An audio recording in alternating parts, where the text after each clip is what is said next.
My name's John, and I'm a simple American guy.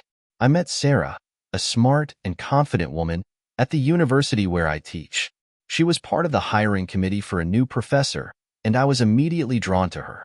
She had a way of speaking that made me feel like I was the only person in the room. We started working together, and I quickly realized that Sarah was not only brilliant but also incredibly kind. We'd have lunch together and talk about our lives. Soon, we were spending more time together outside of work. One day, Sarah asked me out. I was so happy. We dated for a year, and then she asked me to marry her. I said yes without hesitation. We had a small wedding and moved into a cozy house on the outskirts of Seattle. Our life together was perfect. We had successful careers, a beautiful home, and a deep bond. Sarah was everything I had ever dreamed of in a partner. She was confident, caring, and always made me feel protected. She was, in many ways, the perfect woman. But then, things started to change. Sarah began talking more and more about starting a family. I wanted kids too, but I wasn't ready yet. I was at a point in my career where I wanted to grow professionally, and the thought of becoming a father seemed overwhelming. One night, Sarah brought up the topic of having a baby again. I hesitated, trying to explain that I still wasn't ready. That conversation quickly turned into a heated argument. Sarah was frustrated, telling me that I was avoiding responsibility. I tried to make her understand that I wasn't saying never, just not now. Her words hurt deeply, and the tension between us grew stronger. In the midst of all this turmoil, someone new entered the scene. Emily, a new assistant professor at Brighton University, was around my age, 36, with an easygoing personality, charming smile, and an air of confidence that was hard to ignore. She wasn't as intense as Sarah, but she had her own kind of appeal.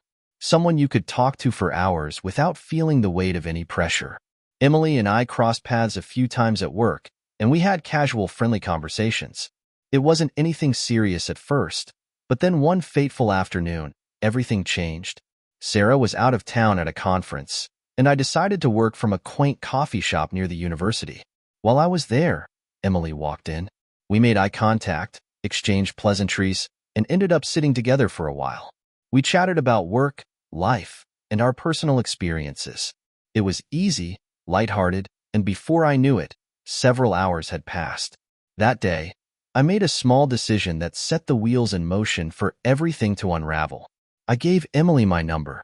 It didn't feel like a big deal at the time. We were colleagues, and there was no harm in staying in touch. Or so I thought. Over the next few weeks, Emily and I exchanged texts occasionally. At first, it was all harmless, just casual conversations about work projects or the latest events at the university. But soon, the tone of the messages began to change. Emily's texts became more playful, and before long, they had crossed into flirtatious territory. I knew deep down that it was wrong. I was married to Sarah, and I loved her. But at that moment, I was feeling vulnerable. The tension between Sarah and me over starting a family had only gotten worse. She had grown more distant, and we weren't communicating the way we used to. So when Emily's texts started to make me feel noticed, attractive, and understood, I allowed myself to get caught up in it. I convinced myself that it was just texting, nothing more. How much harm could it really do? The truth was, it was doing more harm than I could admit to myself. One night, after a particularly difficult argument with Sarah about our future, Emily messaged me asking if I wanted to grab a drink. I hesitated. Sarah had stormed out of the house needing space, and I was left alone feeling hurt and frustrated. I told myself it was just a drink, just a way to take my mind off things for a bit. So I agreed. Emily suggested we meet at the Hideaway, a bar on the outskirts of Seattle, far from the university and anyone we might know. It was dimly lit with cozy booths and soft music in the background. I thought it was the perfect place to escape the stress of my marriage, at least for a little while. When I arrived, Emily was already there waiting for me at the bar. We ordered drinks, and the conversation flowed easily. For the first time in weeks, I felt like I could relax. Emily made me laugh, and it felt good to be around someone who wasn't pushing me about life decisions or responsibilities. As the drinks kept coming, my guard slowly came down. I wasn't thinking about Sarah or the fight we had or the fact that I was married. It was just me and Emily in that moment, and that's when I made the mistake that would cost me everything. After several drinks and a lot of flirting, Emily walked me outside to get a cab. We stood on the curb talking and laughing when she leaned in and kissed me.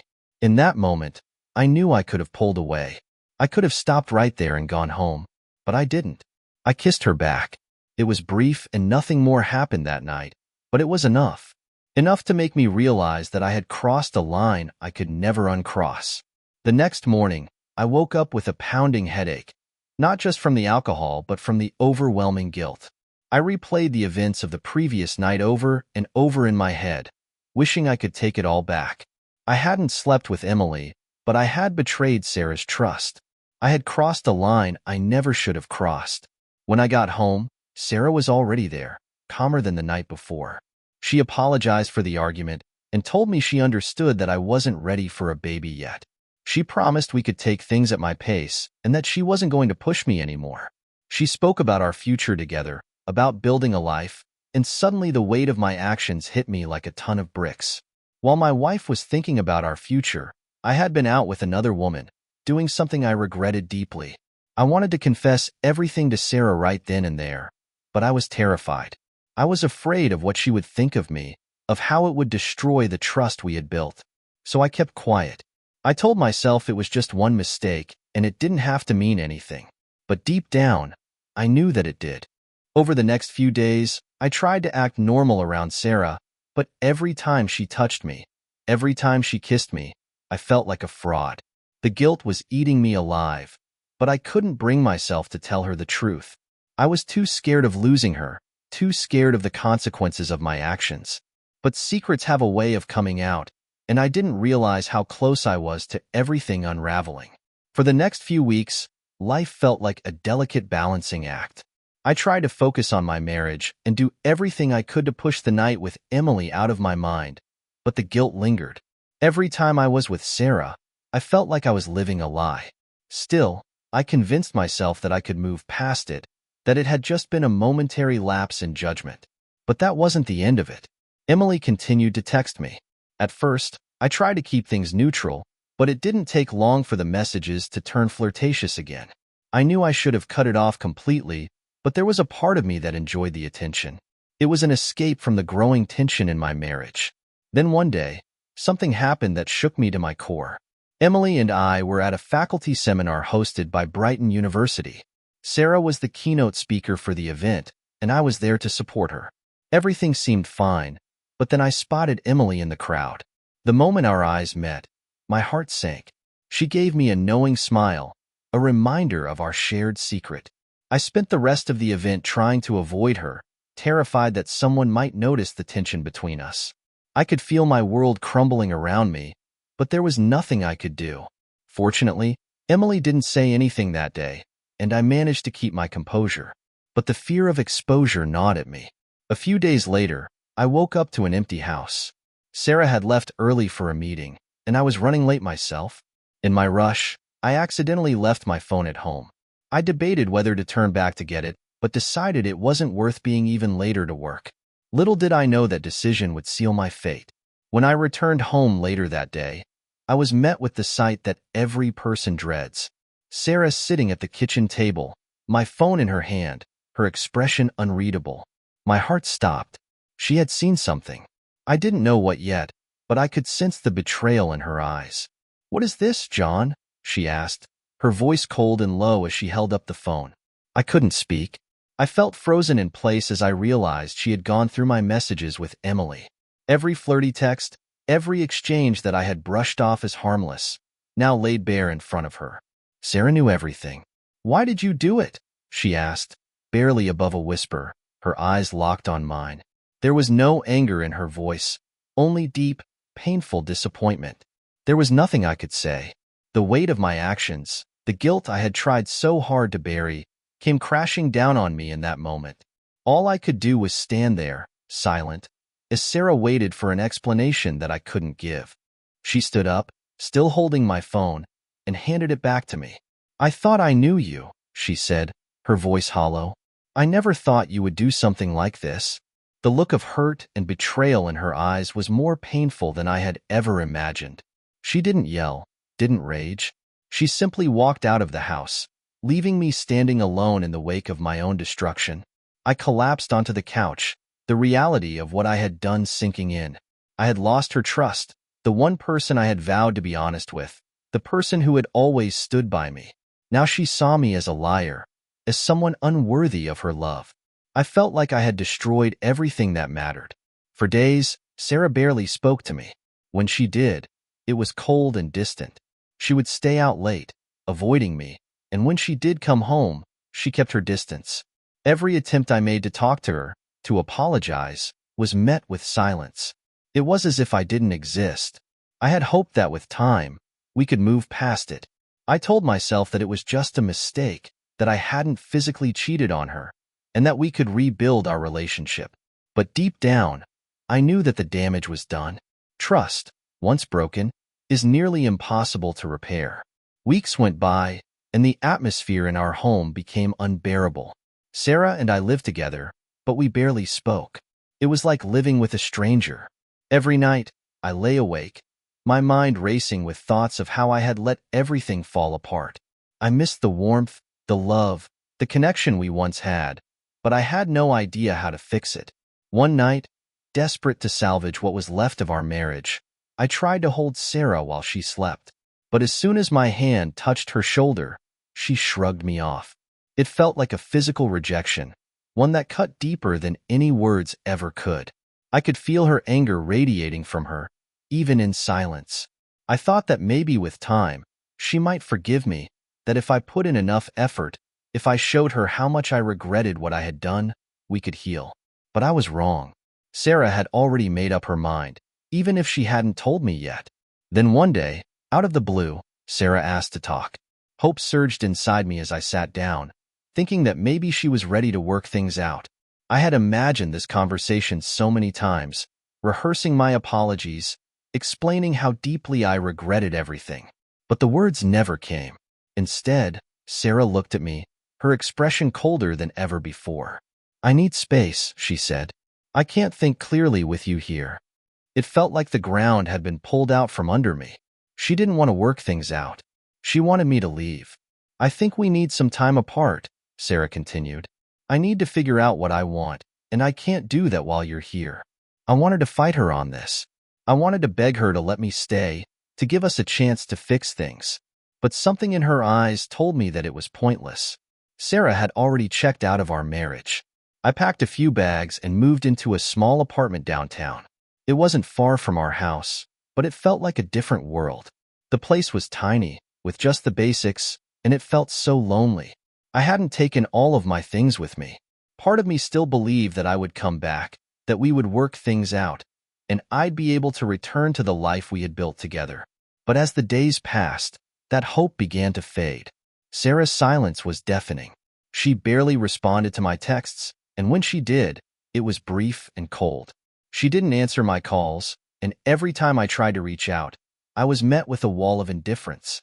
The man who had once been my everything was now completely shut off from me. I threw myself into work, trying to distract myself from the mess my life had become. But even that didn't last. A few weeks after I moved out, I got a call from the head of the department at Brighton University. I was being let go. The reason wasn't clear, but I knew it had something to do with Sarah.